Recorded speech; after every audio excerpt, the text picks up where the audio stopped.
When we think of Rome, we think of emperors. Men who commanded legions, conquered nations, and held absolute power over the known world.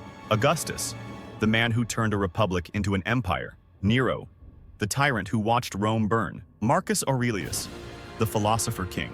But what if I told you that for centuries, these mighty rulers were not always in control?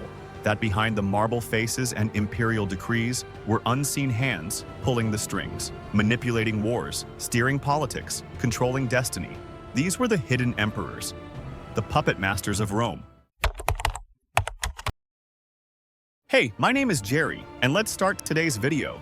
Our story begins with Emperor Tiberius, the reluctant successor to Augustus, a soldier by nature, but a ruler by duty. After the death of his son Drusus, Tiberius withdrew more and more from Rome, and into the void stepped a man who smelled opportunity, Lucius Aelius Sejanus, commander of the Praetorian Guard, Rome's elite protectors of the emperor. But Sejanus had a far greater ambition, to become the power he guarded.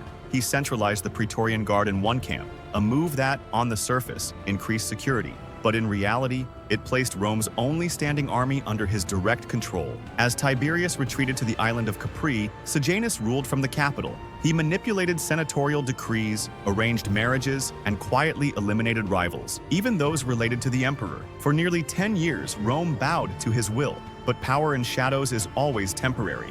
When Tiberius finally realized his mistake, he struck with precision. A secret message arrived at the Senate. The senators, trembling, read aloud, "Lucius Aelius Sejanus, traitor to the emperor." The guards he once commanded turned on him. Sejanus was dragged from the Senate, executed, and his body thrown to the mob. His legacy, the first to prove that in Rome, even shadows could rule, until light burned them away. The mind that is enslaved to passion is a tyrant to itself. Wise words from Seneca the Younger, philosopher, playwright, and the man who raised an emperor. When Nero ascended the throne at just 16, the world expected chaos. Instead, for a brief moment, there was peace. Laws were reformed. Taxes were reduced. Rome believed it had found a philosopher king, but the hand that guided Nero's calm belonged to Seneca. Seneca's teachings shaped the young emperor's image: self-control, clemency, moderation. Yet, behind the curtain, Seneca was no saint.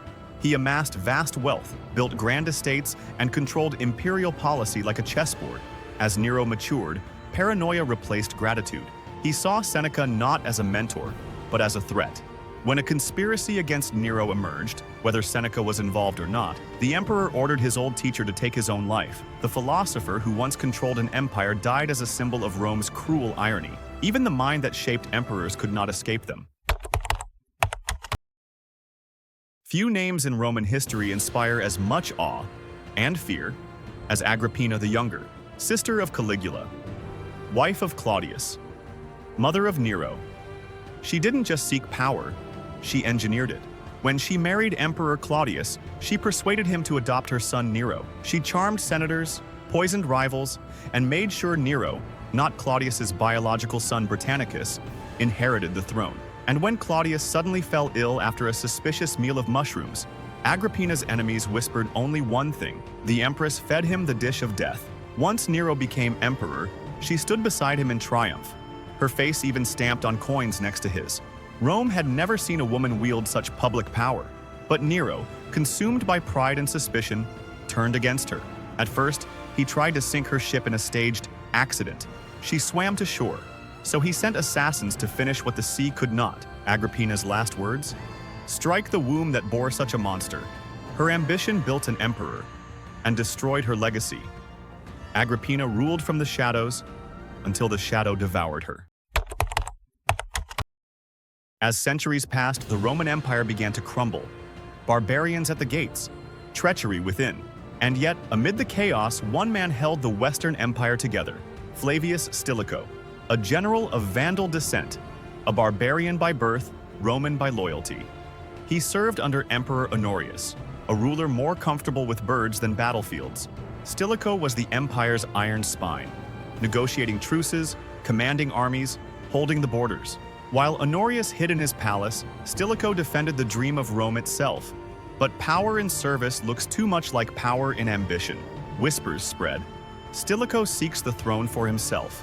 In 408 AD, Honorius signed his death warrant. Stilicho, betrayed by his emperor and soldiers alike, was executed in cold blood. 2 years later, Rome was sacked by the Visigoths. The empire lost its last true protector, and the shadows that once guided emperors finally consumed the light of Rome. What connects Sejanus, Seneca, Agrippina, and Stilicho? They all ruled without the title. They all shaped emperors without wearing the crown, and they all paid the same price: death by the very power they created. Behind every emperor's glory stood someone unseen, a mind sharper, a will stronger, a shadow longer. But power without the throne is a paradox, intoxicating yet fatal. In Rome, the higher you rose unseen, the faster you fell when exposed.